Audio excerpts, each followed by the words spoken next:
ద్వితీయోపదేశకాండము 7వ అధ్యాయము. నీవు స్వాధీనపరచుకొనబోవు దేశములోనికి నీ దేవుడైన యెహోవా నిన్ను చేర్చి బహుజనములను అనగా సంఖ్యకును బలమునకును నిన్ను మించిన హిత్తీయులు, గిర్గాషీయులు, అమోరీయులు, కనానీయులు, పెరిజ్జీయులు, హివ్వీయులు, యెబూసీయులను 7 జనములను నీ ఎదుట నుండి వెళ్ళగొట్టిన తరువాత నీ దేవుడైన యెహోవా వారిని నీకప్పగించునప్పుడు నీవు వారిని హతము చేయవలెను, వారిని నిర్మూలము చేయవలెను. వారితో నిబంధన చేసుకొనకూడదు, వారిని కరుణింపకూడదు. నీవు వారితో వియ్యమందకూడదు, వాని కుమారునికి నీ కుమార్తె నీయకూడదు, నీ కుమారునికి వాని కుమార్తెను పుచ్చుకొనకూడదు. నన్ను అనుసరింపకుండా ఇతర దేవతలను పూజించునట్లు నీ కుమారుని వారు మళ్లించుదురు. అందును బట్టి యెహోవా కోపాగ్ని నీమీద రగులుకొని ఆయన నిన్ను త్వరగా నశింపజేయును.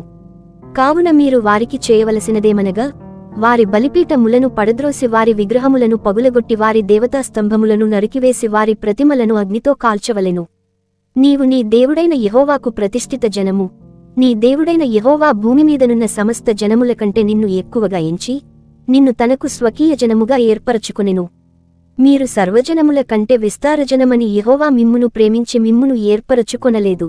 సమస్త జనముల కంటే మీరు లెక్కకు తక్కువేగదా.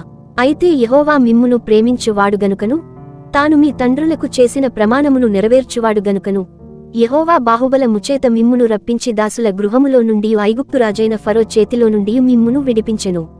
కాబట్టి నీ దేవుడైన యెహోవా తానే దేవుడనియు, తన్ను ప్రేమించి తన ఆజ్ఞలననుసరించి నడుచుకుని వారికి తన నిబంధనను స్థిరపరచువాడును, వేతరముల వరకు కృపచూపువాడును, నమ్మతగిన దేవుడుననియు, తన్ను ద్వేషించువారిలో ప్రతివానిని బహిరంగముగా నశింపచేయుటకు వానికి దండన విధించువాడనియు నీవు తెలిసికొనవలెను.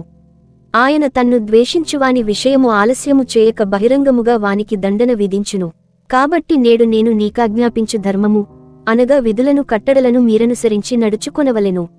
మీరు ఈ విధులను విని వాటిని అనుసరించి నడుచుకొనిన ఎడల నీ దేవుడైన యెహోవా తాను నీ పితరులతో ప్రమాణము చేసిన నిబంధనను నెరవేర్చి నీకు కృపచూపును.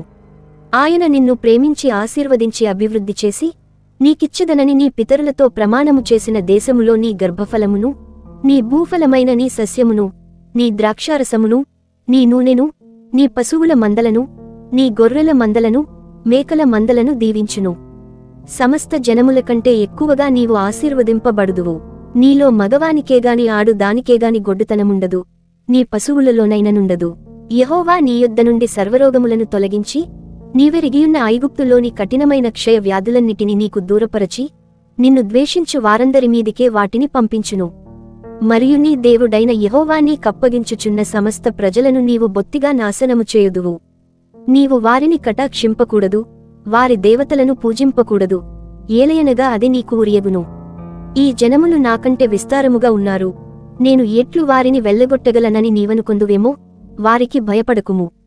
నీ దేవుడైన యెహోవా ఫరోకును ఐగుప్తు దేశమంతటికిని చేసిన దానిని అనగా నీ దేవుడైన యెహోవా నిన్ను రప్పించినప్పుడు నీ కన్నులు చూచిన ఆ గొప్ప శోధనలను, సూచక క్రియలను, మహత్కార్యములను, బాహుబలమును, చాచిన చేతిని బాగుగా జ్ఞాపకము చేసుకొనుము. నీకు భయము పుట్టించుచున్న ఆ జనులకందరికి నీ దేవుడైన యెహోవా అలాగే చేయును. మరియు మిగిలిన వారును నీ కంటబడక దాగిన వారును నశించు వరకు నీ దేవుడైన యెహోవా వారి మీదికి పెద్ద కందిరీగలను పంపును. వారిని చూచి జడియవద్దు. నీ దేవుడైన యెహోవా నీ మధ్యనున్నాడు.